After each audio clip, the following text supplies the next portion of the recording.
आज उत्कलमणि गोपबंधु दासकर 144तम जयंती। यह अवसर में विभिन्न स्थान में जयंती पालित हो।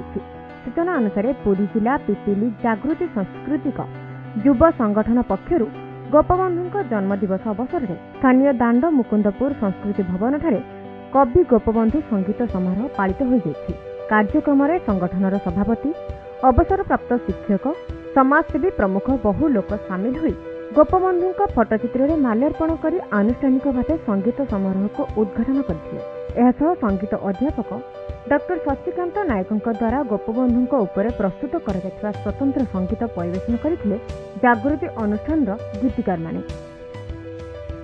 कवि गोपबंधु संगीत समारोह जागृति युव संगठन तरफ आज एठारे आयोजित कराइथिला।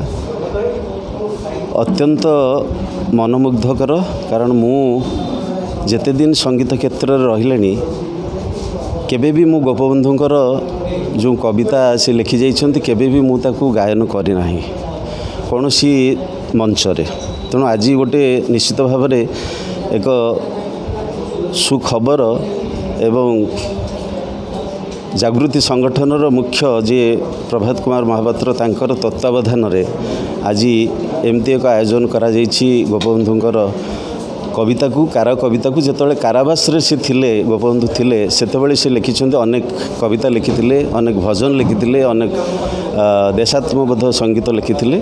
ता भितर आमे मात्र प्रयास करथिलु गतकालीर प्रचेष्टा सबु पिला मानकु धरी आमे ए जो संगीत परिवेशन हेछि आज। तेणु बहुत खुशी लागुछि।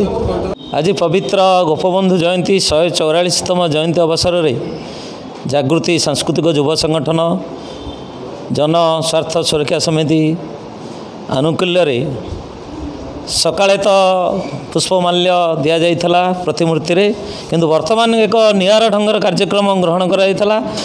सारा ओडिशा रे एटा गोटे प्रथम नियारा ढंगर कार्यक्रम दरदी कवि गोपबंधु संगीत समारोह आज अनुष्ठित होइछि। निश्चिंत भाव में नुआ पदक्षेप।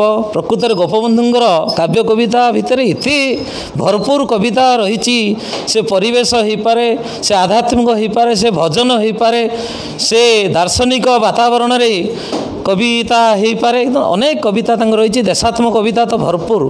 तेणु आज आमर कलाकार वृंद आउ श्रीजुक्त शशिकांत नायक संगीत निर्देशना रे परिवेशन करथिले।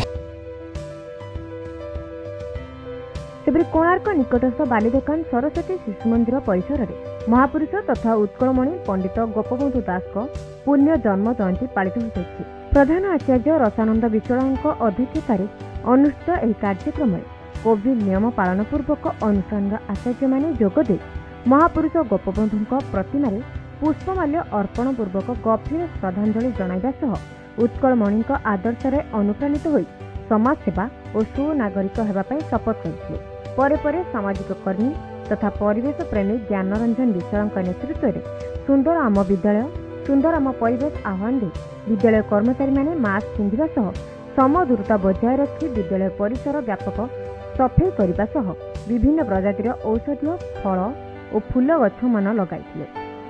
पिपिली प्रशांत कुमार दास, कोणार्क न्यूज।